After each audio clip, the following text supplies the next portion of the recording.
Les médias de La Réunion et certains médias nationaux ont reçu aujourd'hui une tribune signée de David Gruson. Qui est David Gruson? Bonne question. David Gruson est juste l'ancien directeur général du CHU de La Réunion et désormais ancien délégué général de la Fédération hospitalière française, la FHF, qu'il a quitté à la suite d'une démission provoquée par une affaire relativement trouble. Et là, je voulais expliquer non pas tant le fond de l'affaire ou des affaires dont David Gruson nous entretient, mais aussi de la manière que nous avons au quotidien de la traiter.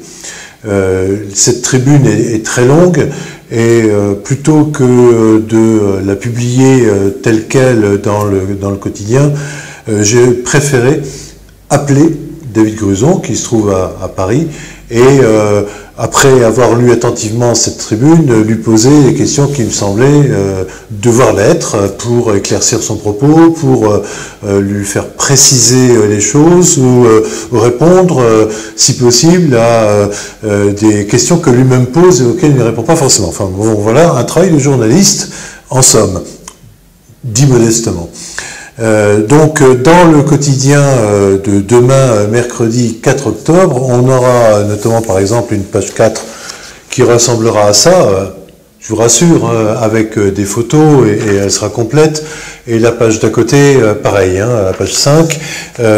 Donc il y sera question de la contre-attaque de David Gruson, fortement critiqué sur sa gestion du CHU, les déficits importants qui ont été générés et en partie pris en considération par l'actuel ministre de la Santé, actuellement en visite à La Réunion, qui a décidé d'octroyer chaque année une somme de 6,5 millions d'euros au titre des surcoûts que représente l'engagement depuis des années du CHU Réunion auprès de Mayotte, que ce soit auprès de l'hôpital de Mayotte ou au titre des évacués sanitaires mahorais, qui représentent donc une charge supplémentaire par rapport à ce que d'autres CHU en France pourraient supporter. Il est question également d'un deuxième gros pavé, c'est la critique de ce qu'il appelle le modèle économique de la prise en charge des insuffisants rénaux à la Réunion.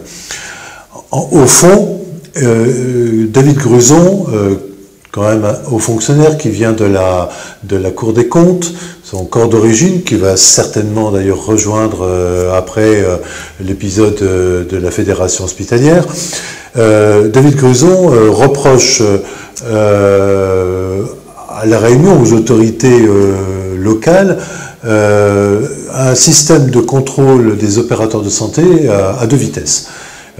Pourquoi s'étonne-t-il? Le CHU a été l'objet de contrôles quasi permanents, tatillons, très rigoureux. Pourquoi le CHU, après le départ de son directeur général, a eu droit à une inspection de l'IGAS. L'IGAS, c'est l'inspection générale des affaires sociales, donc c'est un peu les bœufs-carottes de la santé, si on veut, et qui ont fait état d'un certain nombre de dysfonctionnements, en tout cas apparents. C'est des choses très compliquées. Pourquoi le directeur général de l'ARS, l'Agence régionale de la santé de La Réunion, avait choisi de communiquer d'une façon médiatique sans avoir les objections et les réponses contradictoires de l'ex-directeur général du CHU. Tout ça, ce sont des points d'étonnement que développe David Gruson donc dans cette interview. S'agissant du contrôle à deux vitesses du système de santé réunionnais, il en vient à critiquer donc le modèle économique de la prise en charge des insuffisants rénaux.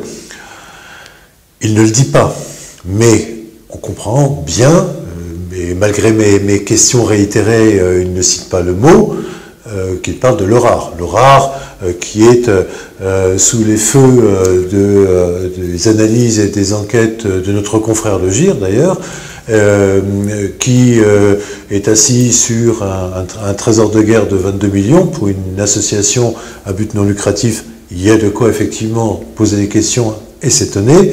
David Gruson, dans le quotidien, donne un certain nombre de pistes, il argumente, c'est toujours très rationnel, c'est raisonné, c'est pas du règlement de compte de niveau caniveau, si je puis dire, c'est quelque chose qui est pensé et qui devrait, semble-t-il, faire réfléchir les autorités.